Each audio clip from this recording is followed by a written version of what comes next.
Disclaimer, this video will mention spoilers from the Boruto anime, so if you are not caught up, this may not be the video for you right now. But if you don't care, then let's get started. Hey, how's it going YouTube? This is your boy Chosen and welcome back to another discussion video. Today we are going to be covering Sage Mode, and to be exact, we're going to be ranking all the Sage Mode users from weakest to strongest. Now I should mention this because I know people might want to skip to the later parts, so hold on, because this is very important regarding the decisions I will make for this video. I will be ranking each Sage Mode user only in Sage Mode, meaning no extra power-ups count. So Naruto does not get used the QB transformation or KCM or 6 paths, and Minato is not reanimated, meaning he does not have unlimited chakra. Now to specify even more, this does not mean I'm only talking about Sage Mode jutsus. Naruto and Jiraiya can still use Rasengan and Minato can still use Flying Raijin. But to keep things fair, I will not be giving them extra power-ups to stack on top of their Sage Modes. This video is about Sage Mode and only Sage Mode in terms of transformation. But before I truly get started with that, I'm going to briefly explain Sage Mode just to give a refresher to you all before giving you my list. So to start off, Sage Mode is one of the strongest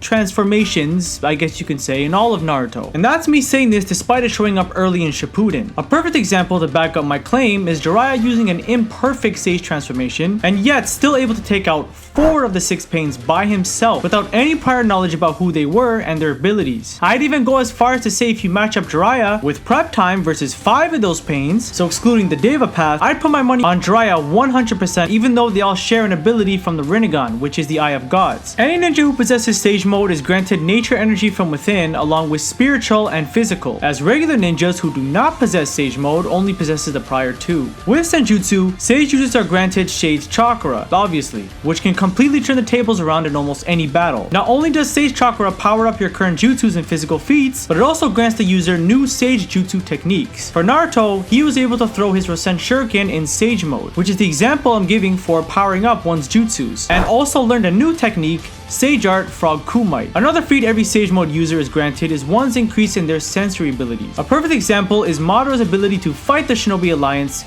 blind. He was able to dodge EMS Sasuke's attacks so efficiently, literally, because of Sage Mode. So yeah, like I said, Sage Mode is no joke. Now you might be wondering which shinobi I'll be referring for this list, and the users I'll be ranking today are Minato, Naruto, Mitsuki, Jiraiya, Kabuto, and Hashirama. I know technically speaking, Madara did possess Sage Mode himself after stealing Hashirama's Sage Chakra, but since it was Hashirama's Sage Chakra, not his own, I won't be counting it for this video. I also won't be counting Hagoromo because, I mean, he's a god, so only users who actually possess Sage Chakra through their own training or through Orochimaru, and those who also aren't gods will count for this video. Now starting at number 6, we have Mitsuki, which I do think is kind of obvious here. There are some moments in the anime that leave me room to where I can scale Mitsuki. The first time Mitsuki's Sage Mode was shown was against Shino. I know a lot of people thought it was against Orochimaru and Log, but no, it was actually against Shino. And they did try to play it off as if Shino wasn't trying 100%, but after looking at the immense speed that was shown versus Orochimaru and Log, yeah, no,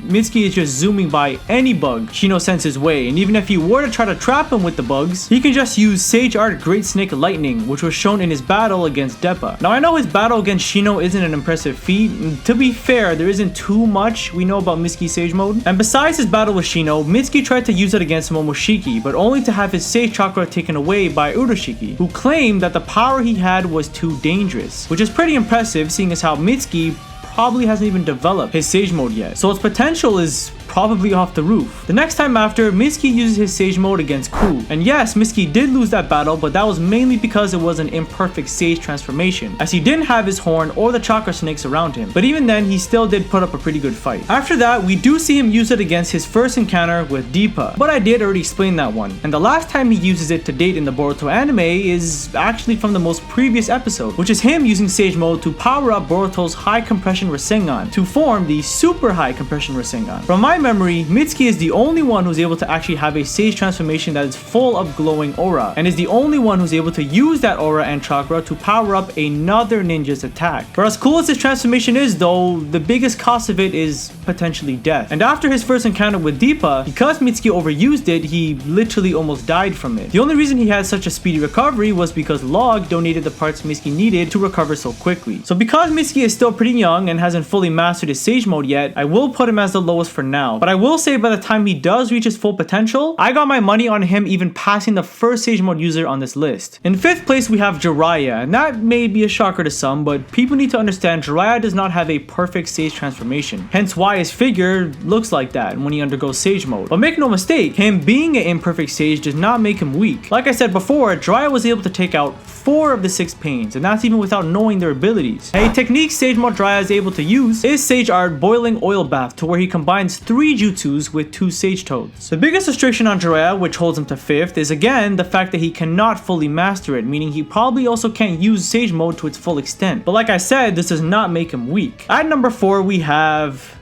Naruto. Now I know a lot of people are not going to be happy with this, and again, like I said in the beginning of the video, Naruto cannot use the QB transformation when he loses himself. At that point, he is not using any ounce of Sage Chakra, so how would that be fair to the other Sage Mode users? This is a Sage Mode video after all, so it only makes sense to rank each ninja by their Sage transformations only. And before anyone who disagrees gets upset, be sure to watch the other 3 and listen as to why I chose them over him. Naruto in Sage Mode has shown some pretty impressive feats, and like I said before, Senjutsu grants the user a great increase in their sensory abilities and physical abilities. With Sage Mode, Naruto was able to overcome his limitation of Rasen Shuriken. He didn't need to worry anymore about the strain it put on his arm, and on top of this, he was able to throw it. In Naruto's battle against the Pains, he was able to take on 5 of the Pains by himself before being taken down by the Deva Path. Sure, he did have knowledge of their abilities, but unlike Jiraiya who took down 4 of them, Naruto fought all 6 at the same time and still took on 5. In the start of the battle, Naruto was able to throw one of the summonings like a ragdoll and summon 2 clones who each used a massive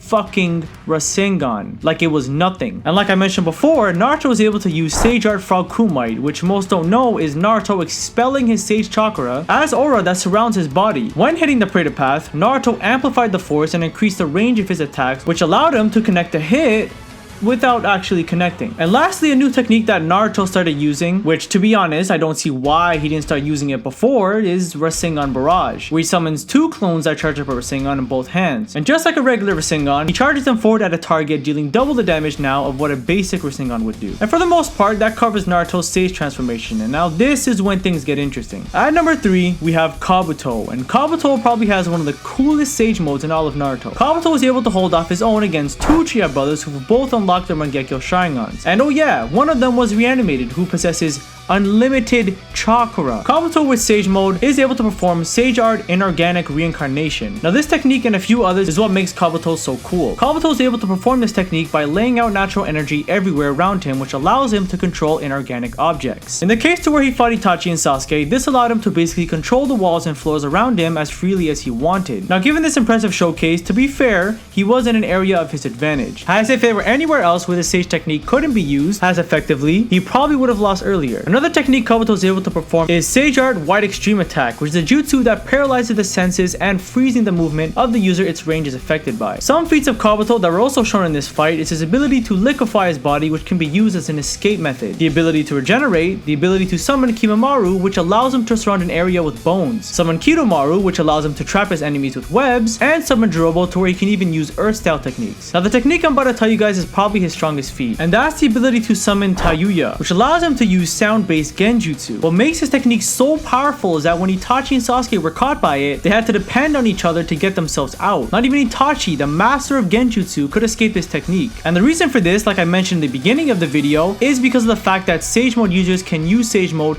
to power up their current jutsus, genjutsu included. So now after hearing all this about Kabuto, do you now see why I picked him over Naruto? Naruto is strong nonetheless, but Kabuto has so many ways to take Naruto down. You can put him in a genjutsu, and I know people are gonna be like, well, Kuruma can just take Naruto out of any genjutsu. Well, yes, that would be the case during the war arc when Kuruma and Naruto actually had a bond, but before that, this was not the case. Even Itachi was able to put Naruto in a genjutsu, and this was like what?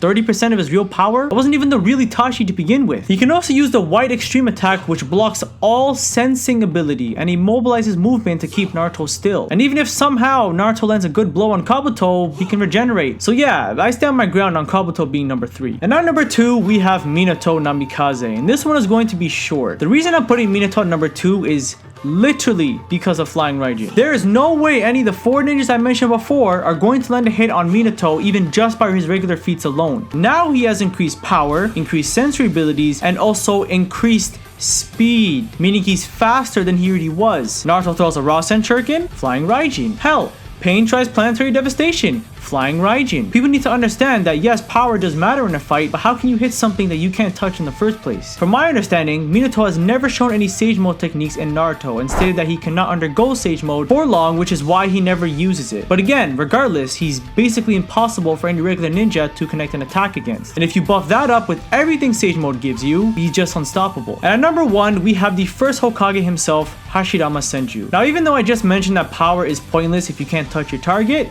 yeah, that does not apply to Hashirama. Hashirama has too much power. Despite not even possessing any 6-path abilities, Hashirama is so powerful that he still plays a small role in Boruto's plot to date. The 4th Great War was like what, 13 to 14 years ago as of Boruto, and he still plays a small role in it. With Sage Mode, Hashirama is able to perform very powerful skills that even he used against the Ten Tails. Not only that, but he's also able to use these against any person as well by clamping these gates all together. Hashirama is able to summon flowering trees whose pollen renders any opponents unconscious. Giant humanoid creatures that are able to go toe to toe with Madara's perfect Susanoo, and again, since every wood style jutsu Hashirama uses is powered up by Sage Mode, he's able to go beyond his limits to summon the Sage Art would release true several thousand hands, which allowed him to summon a statue so damn big and powerful that it was enough to take on Madara's perfect Susanoo that he covered up with a fucking 9 tails. One feat of Hashirama that I don't believe requires him to be in Sage Mode but still counts, since he can use these while in Sage Mode, is the ability to self-regenerate at a pretty high level. Madara even acknowledged this, stating that he didn't even need to use hand signs in order to perform healing techniques. Another impressive feat of Hashirama is his chakra reserves, despite not even being a Jinchuriki. Once Obito undergoed a 10 tails transformation, Hashirama only then stated that Obito had way more chakra than he ever did. Again, Obito had to be in 10 tails mode in order to surpass this specific feat of Hashirama. Now I know Hashirama was reanimated, but I'm pretty sure when he said this, he was implying his original self. So yeah, Hashirama with Sage Mode stacked on top is just